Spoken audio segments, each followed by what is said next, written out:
Dari persidangan hari ini ya kita mendengarkan saksi fakta dan juga saksi ahli. Kami ada 2 saksi fakta dan 1 saksi ahli yang pada umumnya dalam persidangan hari ini kami merasa sangat puas sekali ya, karena dari saksi fakta dan juga dari saksi ahli sudah memberikan suatu kontribusi yang luar biasa lewat fakta-fakta yang terungkap di dalam persidangan yang ada ya. Apalagi ada aplaus juga tadi ya dari pendukung semua ya, dari kami, dan juga tadi hakim juga sempat untuk berbicara bahwa negara jangan menjadi perampok ya, itu sangat luar biasa sekali. Dan saksi ahli juga menerangkan juga bahwa untuk kasus Wana Arta ini bahwa negara sudah sepantasnya, sudah selayaknya untuk hadir untuk bisa menyelesaikan dan juga untuk bisa bertanggung jawab semuanya atas semua kerugian yang dilakukan oleh korban dari asuransi Wana Arta. Mungkin dari saya seperti itu ya, dan juga saksi faktanya juga menerangkan dengan cukup sangat baik ya bagaimana proses dari awal sampai pada akhirnya polis itu terbit, polis itu nilainya itu ditransfer dan terjadi gagal bayar ya, sangat dijelaskan dengan detail dengan sangat baik sekali. Dan saya optimis ya untuk persidangan ini akan lanjut dan hakim akan memberikan suatu nilai yang baik untuk asuransi korban asuransi Wana Arta ya. Baik, kalau dari saya tadi menyangkut jalannya persidangan yang terkait pemeriksaan saksi fakta, kita mendapat informasi dari saksi fakta bahwa produk dari Wana Arta ini adalah bukan produk unit link, di mana berarti tidak ada pembelian saham-saham, tidak ada seperti produk-produk asuransi jenis unit link lainnya. Ini murni asuransi yang modelnya malah mirip dengan seperti deposito ya. Kemudian dari saksi fakta juga kita mendapat informasi kalau awalnya adalah bentuknya wall invest, kemudian mendapat saran dari OJK berubah namanya menjadi saving, Wahana Saving. Kemudian kalau misalnya dari perusahaan asuransi itu Wana Arta melakukan pembelian transaksi atau pembelian saham yang diduga melanggar hukum menggunakan dana yang berasal dari polis nasabah, berarti itu tetap menjadi kewajiban dari Wana Arta untuk mengembalikan hak-hak dari konsumen, yaitu pembayaran polis beserta ratunya. Hal tersebut juga dikuatkan dari kesaksian ahli, di mana itu tidak melepaskan dari Wana Arta untuk membayarkan kewajibannya, termasuk menggugat kami di perkara nomor 2 ini. Ya, jadi sedikit bahwa jelas tadi bahwa asuransi Wana Arta ini adalah dulunya namanya adalah WI atau Wall Invest ya, kemudian disarankan oleh OJK ya, dalam tanda kutip kita bisa garis bawahi, yang menyarankan adalah OJK untuk mengganti menjadi WSP, Wana Saving Plus ya, gitu. Berarti kan satu bahwa di situ ada label atau ada tuntunan dari OJK ya, tapi sayangnya hari ini ya di dalam persidangan dalam Wana Arta seakan-akan OJK itu melepas tangannya gitu. Jadi dia tidak mau untuk bertanggung jawab semuanya. Ya, lewat persidangan hari ini saya berharap ya bahwa majelis hakim ya dapat memutuskan dengan baik ya, dan juga mengembalikan terutama mengembalikan semua hak-hak yang dilakukan, yang hak-hak dari korban dari Wana Arta ya. Dan saya berharap juga ya bahwa negara ya, terutama negara, pemerintah ya harus hadir terjun langsung untuk permasalahan di dalam asuransi Wana Arta ya, dan mengembalikan bertanggung jawab untuk setiap korban-korban asuransi Wana Arta. Tadi sidangnya agendanya? Sidangnya agenda tadi kita mendengarkan keterangan saksi dan juga keterangan ahli. Berapa orang? Agenda sidang pada siang ini agendanya adalah saksi fakta. Jadi saya sebagai saksi fakta. Nah, tadi apa aja Ibu yang kasih keterangan di dalam sidang tadi? Tadi seputar jenis polis di situ dan keberadaan saya sebagai saksi fakta.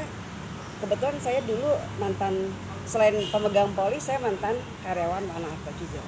Nah, Bu, apa yang terakhir harapan Ibu dari tadi kan saksi, kedepannya bagaimana supaya masalah ini selesai, Bu?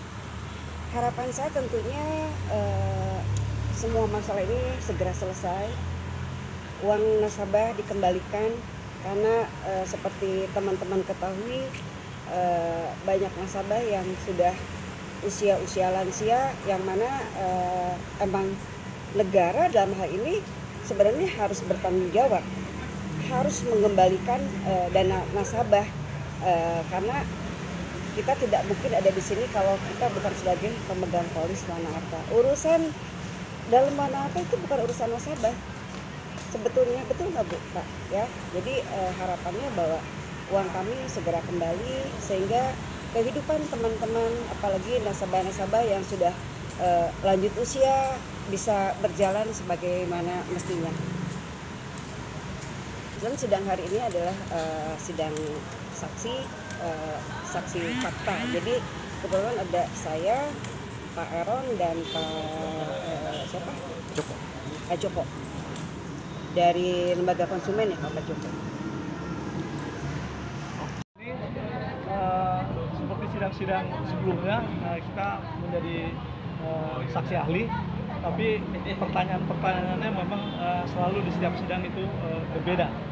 Hari ini bahwa Undang-Undang Perlindungan Konsumen juga dipertanyakan, diuji oleh majelis dan juga oleh pihak tergugat, ya, di mana apakah dimungkinkan atau dibolehkan konsumen menggugat kompensasi, yang dimana itu jelas-jelas diatur di Undang-Undang Nomor 8 Tahun 1999 Perlindungan Konsumen dimungkinkan.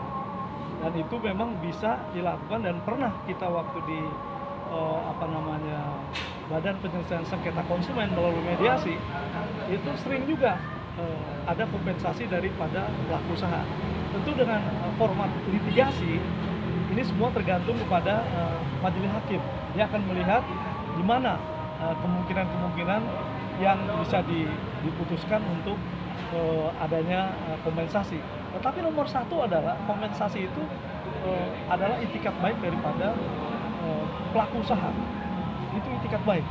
Kalau memang mereka merasa bahwa konsumen ini telah dirugikan, padahal selama ini mereka sudah membayar polis dengan cukup lama, tetapi tidak bisa menghasilkan tagihan yang dikembalikan, nah kan, sebagai polis yang sudah jatuh tempo, gitu. Nah, jadi untuk kasus asuransi ini sebenarnya tidak cuma Undang-Undang Perlindungan Konsumen yang melindungi pemegang polis, tetapi juga Undang-Undang Perasuransian. Makanya di pasal 52 tadi sebelumnya ada pertanyaan dari pengacara Wana Arta, apakah likuidator dapat menghapuskan apa tidak membayarkan kalau mereka tidak mendaftar kembali, gitu kan ya? Karena setelah dibeli waktu ada yang nggak mendaftar. Saya bilang PUJK itu kalah tinggi dengan undang-undang tentang perasuransian, di mana di pasal 52 jelas jika terjadi likuidasi maka pemegang polis asuransi itu yang nomor satu didahulukan, diberikan pengembalian. Jadi jelas sekali bahwa yang daftar maupun tidak daftar. Iya, artinya tidak daftar ulang itu tidak membatalkan, tidak membatalkan polis, karena undang-undangnya jelas. Nah, seperti itu. Jadi hari ini ya mudah-mudahan, dan kita juga ingatkan pertanyaan mereka dari Kementerian Keuangan, apakah pemerintah ini pelaku usaha, termasuk pelaku usaha, sehingga bisa digugat. Oh tidak, pemerintah itu regulator, dia sama selevel antara pelaku usaha, konsumen, dan pemerintah. Sehingga pemerintah kalau ada masalah seperti ini, ada gugatan, harus hadir. Sekali lagi itu harus hadir menyelesaikan.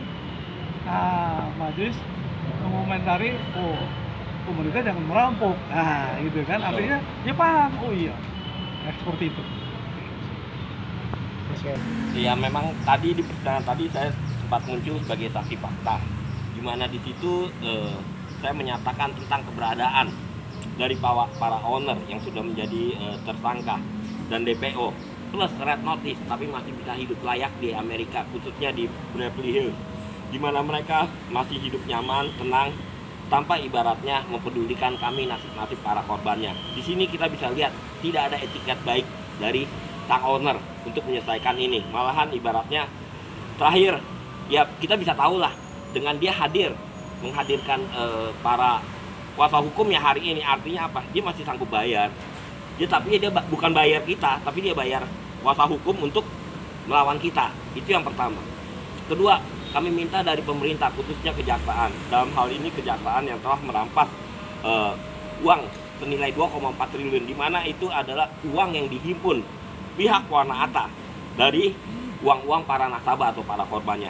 Jadi itu sebenarnya bukan uang dari Wana-Ata, itu ada uang yang dihimpun Wana-Ata dari kami masyarakat, para korban-korbannya. Jadi selayaknya lah pemerintah mengembalikan uang yang sudah dirampas dari pihak kejaksaan dan saat ini berada di Kemenkyu. Kenapa saya bisa bilang begitu? Ya di sini kan tadinya saya berpikir ya, apakah perampasan aset senilai 2,4 triliun ini adalah langkah penyelamatan yang pemerintah lakukan melalui kejaksaan, yang mana nantinya akan dikembalikan kepada para korbannya.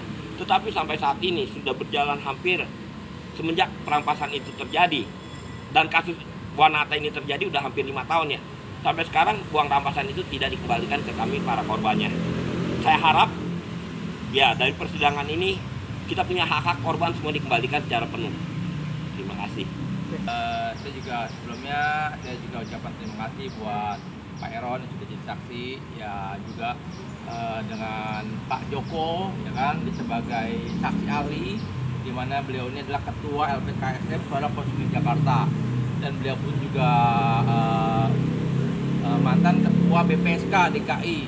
Artinya kalau secara perdata konsumen, tentang konsumen ya ini sudah sangat ahlinya lah. Bahkan tadi pun hakim juga sempat baru tahu ternyata ahli konsumen itu sudah ada. Selama ini kita jarang mendengar kan, karena sebenarnya ahli ini sangat jarang. Maksudnya karena kan ini pelindungan konsumen kan, artinya seputar undang-undang konsumen. Makanya emang ini Pak Jokowi ini cukup fasih lah ya, profesional, dia mengetahui seluk-beluknya, karena beliau juga